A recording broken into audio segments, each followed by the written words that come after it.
saya Arum Kinanti. Saya mahasiswa dari kampus STIE PPI jurusan Manajemen.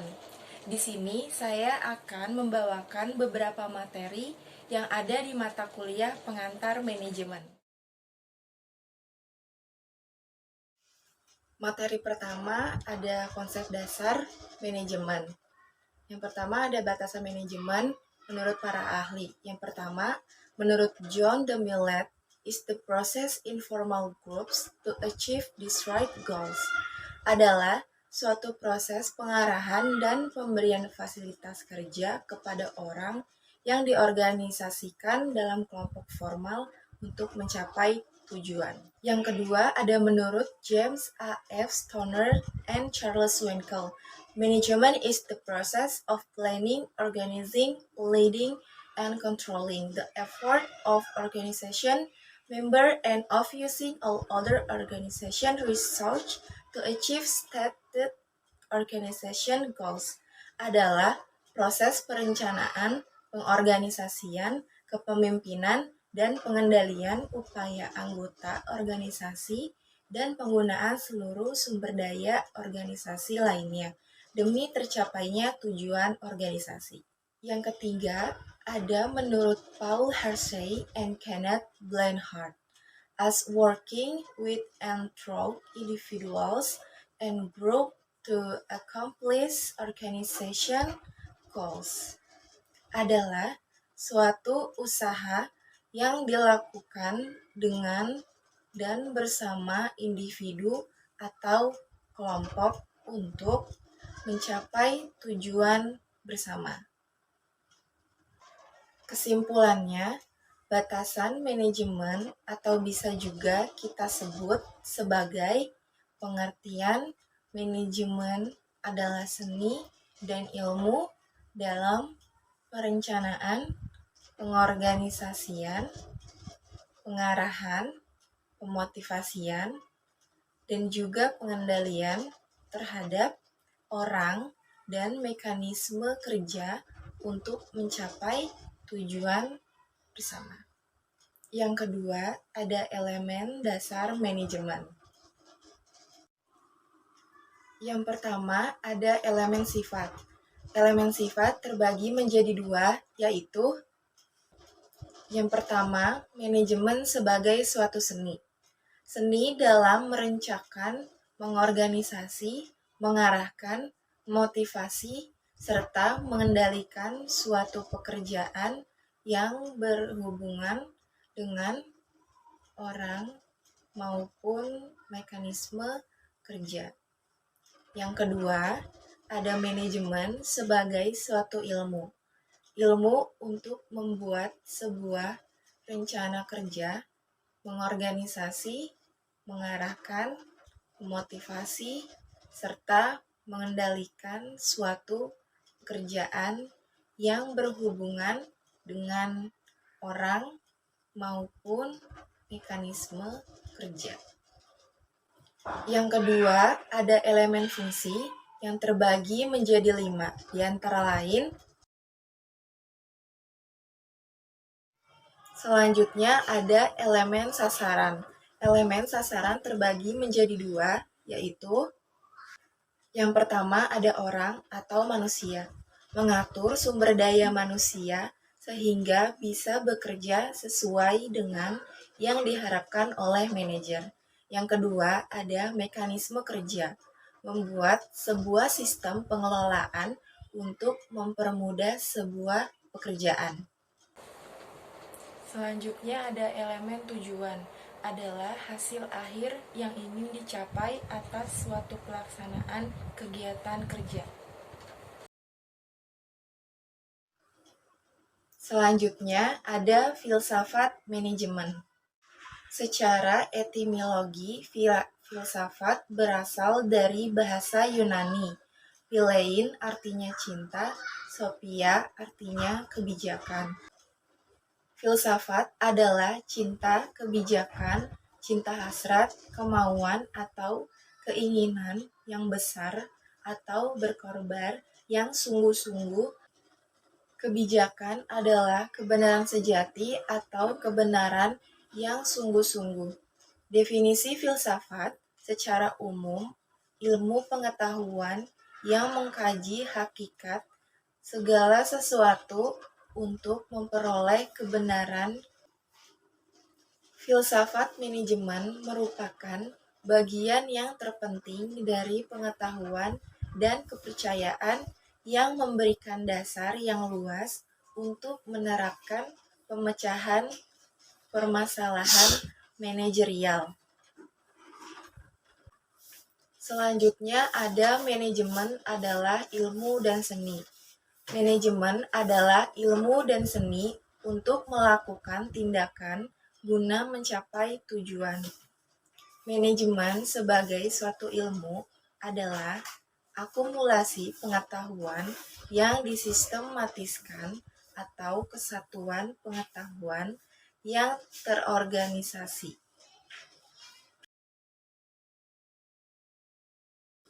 Selanjutnya ada organisasi dan manajer. Pengertiannya, organisasi adalah sekelompok orang, 2 orang atau lebih, yang bekerja sama dengan terkoordinasi dengan cara yang terstruktur untuk mencapai tujuan tertentu. 2 orang atau lebih saling memerlukan koordinasi mengenai wewenang dan tanggung jawab.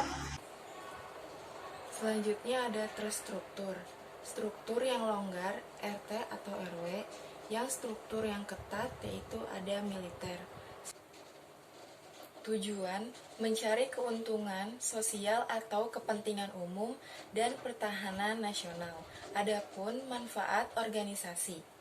Yang pertama ada organisasi melayani masyarakat. Yang dimaksud adalah bahwa organisasi tersebut harus memberikan manfaat bagi masyarakat. Yang kedua, organisasi mencapai tujuan.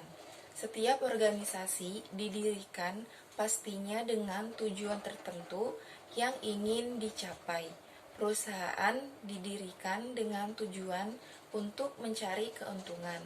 Yang ketiga, organisasi memberi karir orang-orang yang terlibat dalam organisasi pada akhirnya memiliki sebuah karir dari tugas dan tanggung jawab yang membangunnya, entah itu sebagai direktur, manajemen, supervisor, bahkan sebagai karyawan biasa.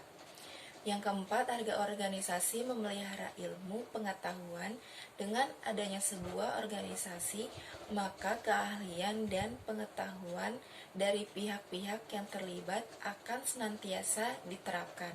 Bahkan akan terus menambah pengetahuan jika memang hal itu dibutuhkan dalam pengelolaan sebuah organisasi. Selanjutnya ada kaitan antara organisasi dan manajer.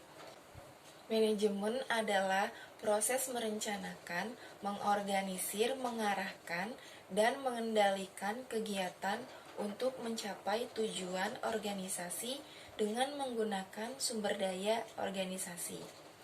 Selanjutnya ada manajer adalah orang yang melakukan kegiatan manajemen atau kegiatan proses manajemen. Selanjutnya ada proses manajemen.